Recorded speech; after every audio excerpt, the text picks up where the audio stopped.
and thank you for joining us on this episode of Time Out for Trade, where we delve into the latest trends and insights on supply chains. I'm Macie Opalinski, your host, and today we're joined with Transportation Manager Amy Newman and Rose W., Senior International Transportation Logistics Analyst. With their expertise, we will be getting more information on freight quotes. So excited to have you both here. Thank you so much for making the time and coming on today. Thanks, Macie. Thanks for having us. Jumping into today's topic, we're going to be diving into one of the most misunderstood but super important parts of the international shipping. Reading your freight quote. If you've ever opened a freight quote and thought, wait, what am I looking at? You are not alone. It's like a foreign language, which is funny because it kind of is. Between Incoterms, origin charges, and mysterious acronyms, things can get real confusing real fast. So we're going to break it down today. Whether you are new to international logistics or just want to make sure that you're not overpaying or missing key information, we've got you. So, for those of us listening who are very new to international shipping, why does it even matter if you understand the quote? Is it just the price?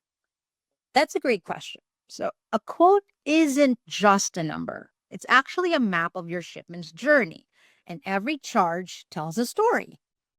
Exactly, Rose. And if you miss a line, you could end up with surprise charges later, or shipment delays, or even angry customers. Nobody has time for that. So, what exactly should people be looking for in a freight quote? Are there different parts, and what are they? Yes. So let's unpack what a typical international freight quote includes, shall we? First up, mode of transport. Are we shipping by air, ocean, or something else? That sets the stage for everything. Well, then we have the Incoterms.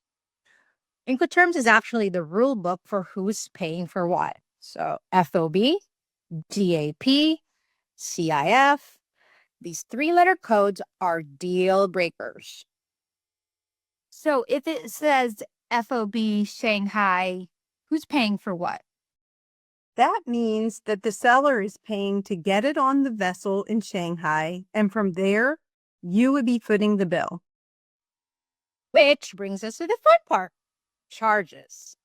Here's a list you'll probably see. Origin charges, stuff like pickup, documentation, AMS fees, export fees, or of course, the freight. That's the actual ocean or air charge.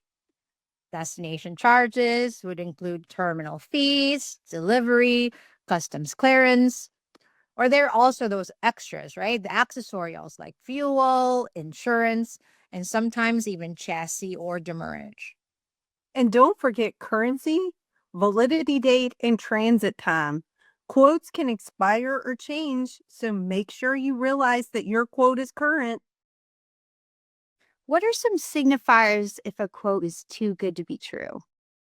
Oh, several indicators can signal a red flag. So, number one, for example, if you're missing charges. If it's suspiciously cheap, ask, what's missing? Another red flag would be vague language, such as plus applicable fees.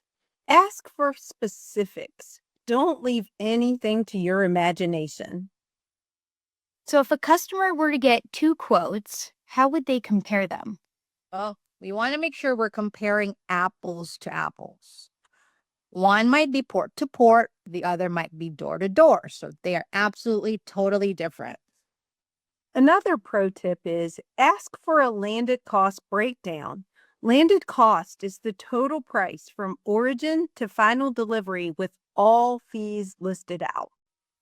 Thanks so much, Amy and Rose, for giving us all that insight. Are there any other questions people should be asking their forwarder when it comes to freight quotes? Here are a few must asks.